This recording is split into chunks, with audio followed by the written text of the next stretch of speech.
매일 아침 하나님과 함께 누리는 하늘의 양식 오늘 만나.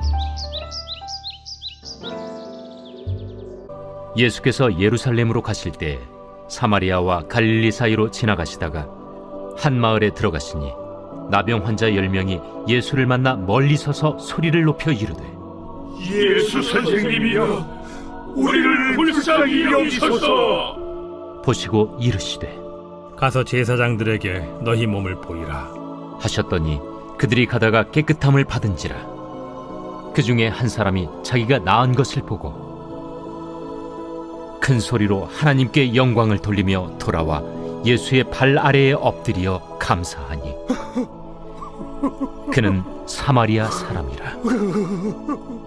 10사람이 다 깨끗함을 받지 아니하였느냐? 그 9은 어디 있느냐?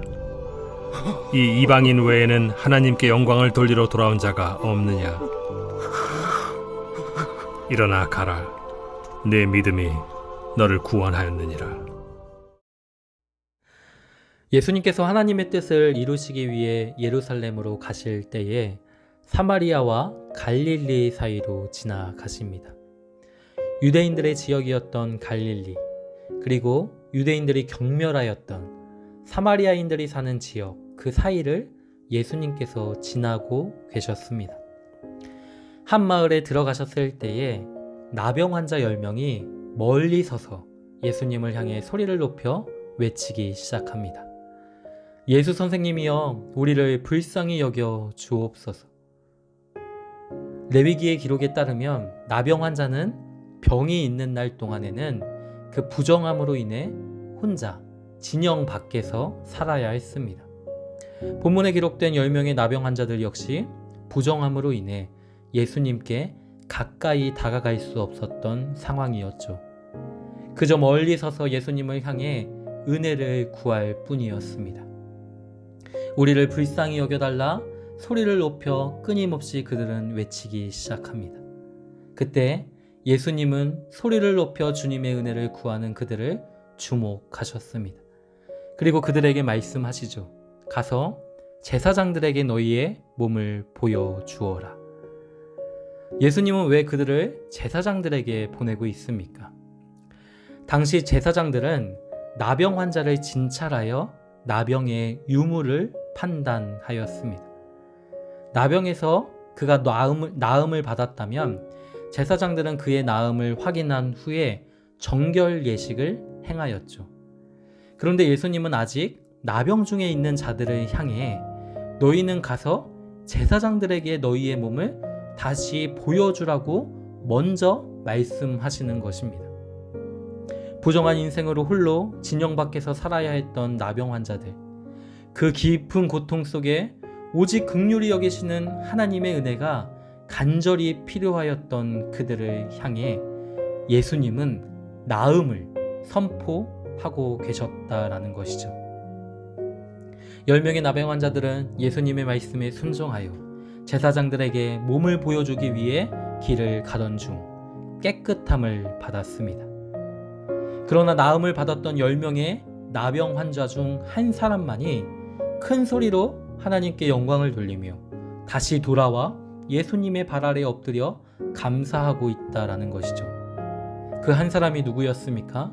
유대인들이 경멸하였던 사마리아 사람입니다. 10사람이 다 깨끗함을 받았지만 이방인이었던 사마리아 사람, 그 한 사람만이 은혜를 주신 하나님께 영광을 돌리며 감사하고 있습니다. 10명이 고침을 받았지만 이방인이었던 사마리아 사람, 그 한 사람 외에는 하나님께 영광을 돌리러 다시 돌아온 자가 없었다라는 것이죠.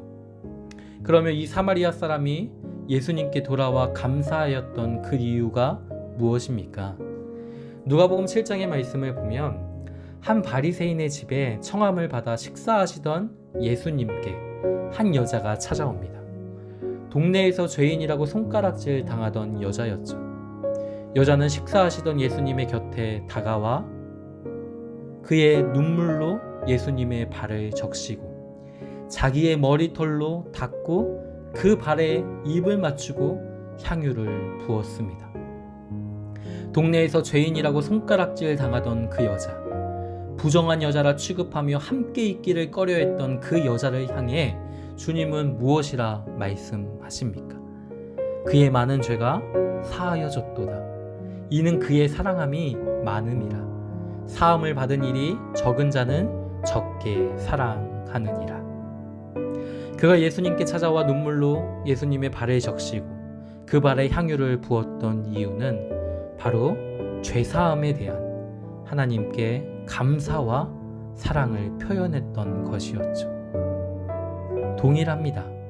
나병으로 인해 부정하여 감히 예수님께 나아올 수 없었던 이방인, 그 사마리아 사람 역시 나병과 더불어 깊은 죄와 슬픔과 멸시와 조롱 가운데 있었던 자들입니다. 그러나 그에게 긍휼이 풍성하신 하나님의 사랑과 은혜가 용서가 임하였을 때에 그는 더욱 주님을 사랑하였고 오직 주님께 감사와 영광을 돌렸다라는 사실입니다. 그의 많은 죄가 사하여졌기에 주님을 향한 그의 사랑함이 많았다라고 예수님은 말씀하시고 있는 것이죠. 그러나 긍휼이 풍성하신 하나님의 그 용서와 사랑의 깊이를 깨닫지 못하는 자들은 결코 하나님께 감사와 영광을 돌리지 않습니다. 여전히 육체와 자신들의 의를 따라가 살아갈 뿐입니다. 사랑하는 성도 여러분, 그러면 구원받은 우리의 모습은 어떠합니까? 레위기의 말씀을 보면 이스라엘 가운데 발생한 나병에 대한 기사가 기록이 되어 있죠. 하나님과 함께 사는 백성들에게 나병이 생겼던 이유가 무엇입니까? 자기의 죄 때문입니까? 아니면 다른 무슨 이유가 있습니까? 나병에 걸린 자가 그 나병에서 나음을 받은 후에 속건제와 속죄제를 드리는 것으로 보아 나병은 죄와 관계가 있는 것임을 우리는 알 수 있습니다. 그러나 이 병이 각 개인의 죄 때문인지 그 죄에 대한 보응으로 생겨난 것인지 성경은 말하고 있지 않습니다. 나병을 정결케 하시는 하나님의 은혜의 역사에 초점이 맞추어져 있다라는 것이죠. 누구의 죄 때문에 이 나병이 발생한 것인가에 하나님의 말씀에 초점이 있는 것이 아니라 그 나병을 정결케 하시는 하나님의 은혜의 역사에 모든 초점이 맞추어져 있다라는 것입니다. 하나님은 이 나병을 통해 이스라엘 백성들을 깨우시고 가르치시는 것이죠. 나병이 나타나거든 너희는 위태함을 깨닫고 정신을 차리라는 말씀이 담겨 있다라는 것입니다. 이스라엘 중에 나병 환자가 나타났을 때에 어쩌다가 저런 부정한 병에 걸렸는가, 무슨 잘못을 했기에 저런 끔찍한 병이 들었는가 생각할 것이 아니라 우리 모두가 죄인임을, 우리 자신이 나병에 걸린 자와 같이 부정한 인생임을 하나님 앞에 인정하고 깨어 정신을 차릴 뿐 아니라 우리의 마음을 돌이켜 불쌍히 여기시는 하나님께로 돌아가야 한다라는 것을 말씀하십니다. 나병 환자가 자신의 옷을 찢고 머리를 풀며 윗입술을 가리고 부정하다 부정하다 외치듯이 의로운 것이 하나 없는 부패하고 부정한 우리 자신을 늘 하나님 앞에서 시인하며 하나님 우리를 불쌍히 여겨 주옵소서, 우리에게 긍휼을 베풀어 주옵소서, 그 하나님의 은혜를 구하는 모습이 바로 우리의 모습이 되어야 한다라는 것입니다. 하나님은 예수 그리스도 안에서 죄인들을, 나병에 걸린 자들을 정결하게 하시며 은혜 안에 살게 하십니다.